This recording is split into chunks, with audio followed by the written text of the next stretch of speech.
This is Halloween, yeah. Or Madly Scare. Madly Scare. Ready? Get it. Yes, you were there. You were there. I was there. I remember I groped your breasts. I did, didn't I? That's pretty funny. I I want squeezing. I was just like, please. This is mine. What? This is mine now. What the fuck? how do I start this fucking That sounded like a game? like if you were to take Bowser and downplay it by like 4 cents in the Oh, the thing. in frequency. Oh, you could, yeah. You could definitely do that. How do I start this fucking...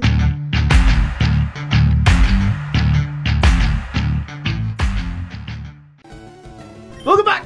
Welcome back to the Twin Chickens, Pokemon! where we talk about Fire Red! Pokemon and is it fire? We really playing Fire Red today? Fire! Have you ever heard that? I'm a Fire Malaysia shit. Do you know what I'm talking about? Do I know? It's like an old Enlighten me. move. There's this video. Oh, there he is! All right, There he is! don't freak out. We practiced this. Okay. Oh, imagine loading state. I was about to. I was like, wait a second. Don't get too hyped. Already spent all of like the last little while grinding trying to get a Garlic, but things of It's what right there! we wanted to talk about today. There's that motherfucker! Okay, you got your Growlithe. Yay! 32, that's a high level. Cool. Okay, let's wrap. Okay, so welcome back everybody to the Twin Chickens poopcast. Of course. We're just gonna let's wrap up our thoughts of the riots now. It's been a couple days. It's actually been a week. It has been. Um, PQ and the sauce. Or Georg. George Ferguson? that's close. It's closer than what I was gonna do. George male. Just the fucking I can't do a smiley face, but in George F. George F. In George Floyd. memory of George F. Yeah, George F. is put in the PC. Okay, anyway, wrap up our thoughts. It's been a week. I don't know if you guys have been following the news. Artie doesn't follow the news at all. I just hear things because I live with the police officers. So basically, what I know is that the Minneapolis Police Department is going to be disbanded now. I don't know if that's going to, carry out here in the next couple days, or if that's already official. But the thought that what this actually was supposed to accomplish, these riots, or just even the protesters were supposed to accomplish, I don't really know if this was the way it was supposed to go. Yeah. I have a thought, because I was talking with Gilbert a while back. We had him on a podcast. Yeah. And on just a separate occasion. And we talked about the hypotheticals of having, like, future tense robot officers. You know, it takes out the human element. RoboCop. Have you seen RoboCop? I haven't. I should. Well, Should watch it, probably. Does it cover most of kind of bit. possibilities? yes and no. The first one is the one you should watch for sure. I love the third one. Second one's okay, but the third one's where it's at for me. But the idea with RoboCop is, it's the idea that someone has been severely damaged and destroyed. Basically, it's very gruesome because it's like an 80s flick, you know. Sergeant Murphy, or Murphy something, I forgot his name, but yeah, Murphy is just, this officer gets shot up completely. He loses his arms and his leg and everything, and then they rebuild him back as the RoboCop. But in doing so, you strip away his humanity.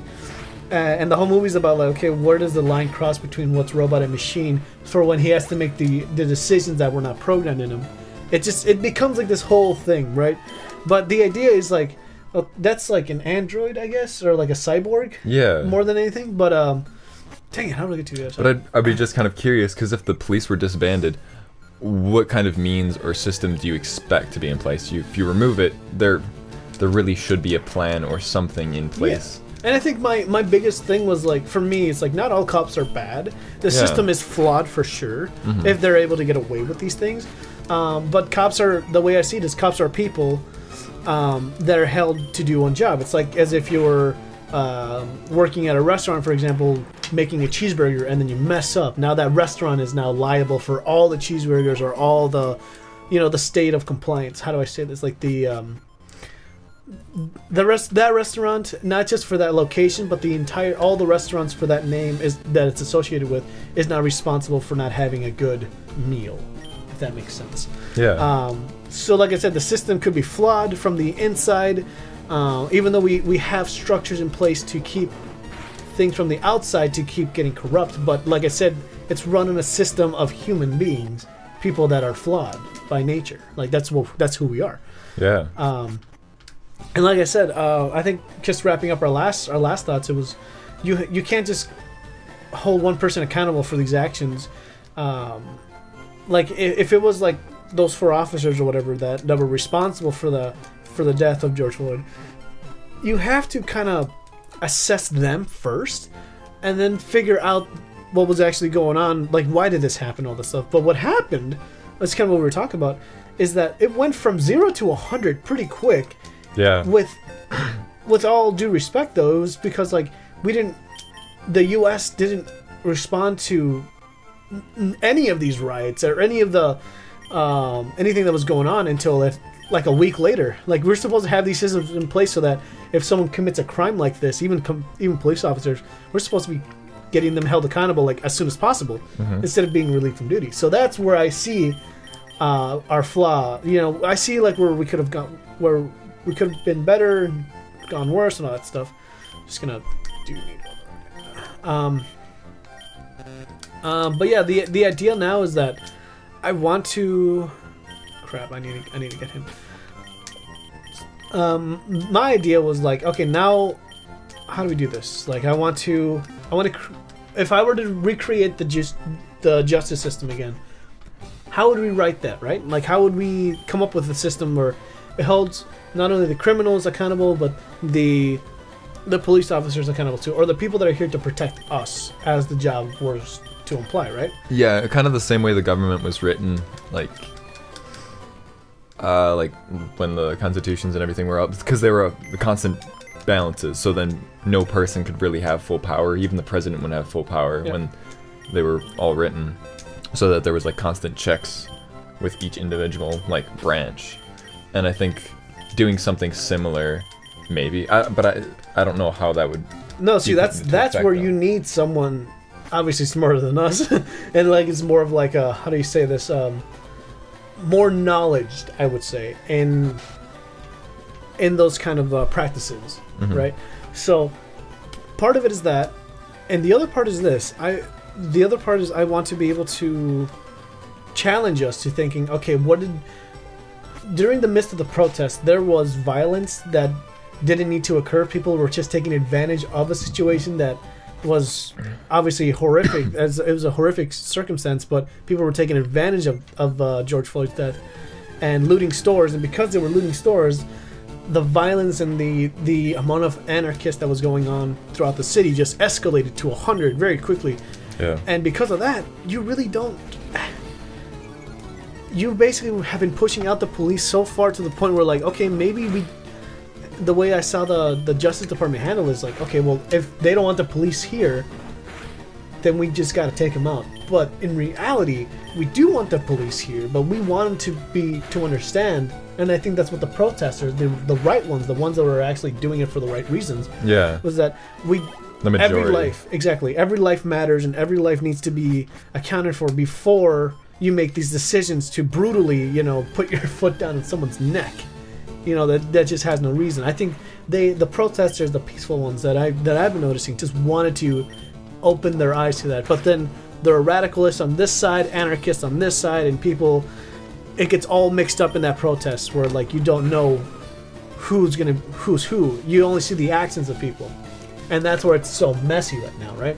Yeah. So now that if there is not going to be any police officers here, I assume that the Second Amendment or the right to bear arms, I believe that's what it is going to escalate highly, because literally when those riots were going on, one of my mom's friends just bought a gun literally the next day, saying, I need to have this gun to protect my family. I'm like, wow, I didn't think we were here, but I guess we're more closer to that reality than not having the police here, than not having anyone protect us.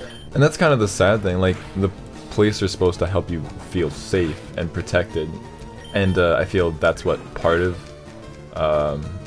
what it's about. Like in any community, people haven't felt safe around the cops, and I think rebuilding it so that there is trust, and then that's really what it should come down to, Yeah. as well. I mean, like, how this could have all been fixed from day one was having the cops taking, like, you know what taking the knee at the national anthem, during the national anthem? Do you know what the amount of uproar that caused? Yeah, that did cause. But do you know, like, why though? No. Well, it kind of goes against our faith of, like, when you do the Pledge of Allegiance. I know you've never been to school. But No. when you go to we had to do the Pledge of Allegiance as well. Oh, at your house, okay. No. I went to a private school for years Oh, okay. before I was homeschooled. But you know, like, the Pledge of Allegiance, you're sitting down in your chair, but, like, and they're like, we're gonna do the Pledge of Allegiance. Everyone stands up out of their desk, except for, like, people that are obviously disabled, on a wheelchair or on crutches. That's something else entirely. But the idea is that everyone stands up to do the Pledge of Allegiance. Now, under the Pledge of Allegiance, it's the pledge of the United States. It's the pledge of what we strive to be as Americans. Right. So when somebody was taking a knee at the national anthem, and it was I forgot this guy. It was this It was this African American football player from, I think it was KC or something like that. But I remember that happening. Yeah. Well, the idea was he wasn't going to stand for the way that that the black community was being treated to that point. Because if this was the America that we are singing to and praising and singing these songs about, he didn't want to be a part of it. So he took a knee. That was the idea. And for me, from my understanding, it's like, I didn't see anything wrong with it, but then I'm not, I'm an American, obviously I live here, but, like, I'm more Hispanic than American, if that makes sense. Yeah. So I didn't like immediately get to the point of, like, what are you doing? Stand up! This is ridiculous! I didn't, like, start throwing arms at this dude. I wasn't really sure what was actually going on until later on I realized, oh, he's actually doing it for this reason. Mm-hmm. But he was doing it for the fact of, like, our America is flawed. And there's no accountability anywhere. So that's why he was taking that knee at the national anthem. Going back to now, all of those times that people were taking knee or just not standing for the corruption in America, it gets to the point of, like, what's actually right and wrong in our country? And why don't we have people to answer these questions? Because we don't. We have a president that's kind of doing his own little thing here. And I mean, whether you're left or right of the political spectrum, it's more about, like, the actions that are being taken, that are going on right now. Actions speak louder than words. Yeah. Yeah, and so far, the response to COVID-19 has been abysmal, to say the least. Like, other countries have had it down. At the same time, if I was president, I'm pretty sure I would mess it up too. I'm a total idiot, like, when it comes to those things. But when it comes to, like, holding someone accountable for, like, 13 billion lives, or however many the population of America is, it's a pretty big responsibility. Yeah. That anyone sitting in that Oval Office as president to this day, like, if it was Hillary Clinton, in the office, I'm pretty sure she would have a difficult time with what's going on right now as well, because these things just haven't happened like this in a minute, Yeah, in and a lifetime. it was kind of funny. I was talking with some friends recently about, upon all of this in 2020, what if we slapped on Yellowstone?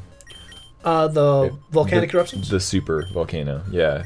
Yep. If that, the one that's, like, overdue, or not overdue, but, like, in the lengthly of times that it has happened, 1,000 years is really nothing. But if it were to happen, in the predicament, of all things happening, to add on right now. The way I see it is that it's so not much as worse. bad as, you're right, and it's not as bad as it could be.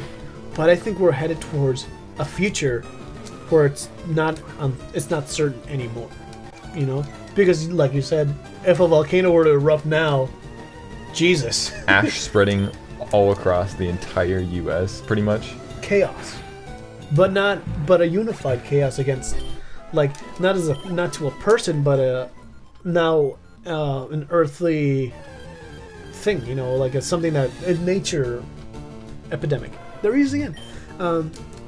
But no, my whole thing now is like, okay, I'm looking at the aftermath. If the goal of the protesters was just to make people aware that this is just not okay to do, you're not supposed to just do this have this much power and not be accountable for your actions. If the goal of the people was to do that, I think that the protesters were right, and they did accomplish that. But because of the anarchists and like the rioters that were doing everything else, taking it to 100, Yeah. they really took it to another level where now that's not a reality anymore. What the protesters were doing is now become, how do I say this, invalid, because now the police force is no longer going to be here. So what were you really fighting for at the end of the day? And I think that's where we need to take this to a higher level and to say, like, okay, this is not what we wanted, or maybe this is what they want. I don't know. Like I don't really hang around. I'm only speculating here, and I'm not saying what everyone was doing was right or wrong. It's more of the fact of like we're just reflecting off the aftermath of things, and I really do think that if there are no police officers here, then how is our country going to, how do I say this, going to operate now? Yeah. And I'm not saying that it's like we're gonna be totally screwed. It's more the fact of like, how do we adapt to this situation? And what are they going to do? You're going to retreat all the police officers, but then put people back. So it's like you take it away just to put it right back in place. Mm. Unless the new event is now you have to have more of a unified people police. Like, but then that'd be a lot more. Yeah. But then I feel like it would be a lot of tattling. Mm. In the most childish sense, it kind of feels like if there were to be a system in place of just neighborhood watches or like people like looking out for each other, I think that would be a really healthy way of creating a new system. But there's always those who abuse it, though. Well, that's the thing. And then we'll talk about this in the next episode, since I know time just ran out. But we'll talk about 2 movies that really inspired like what change is supposed to be versus what it's not, and how do we actually achieve the results that we want to do, concentrated results. But yeah, let's move on to the next episode. We'll see you guys in the next one. Bye. Bye-bye. What?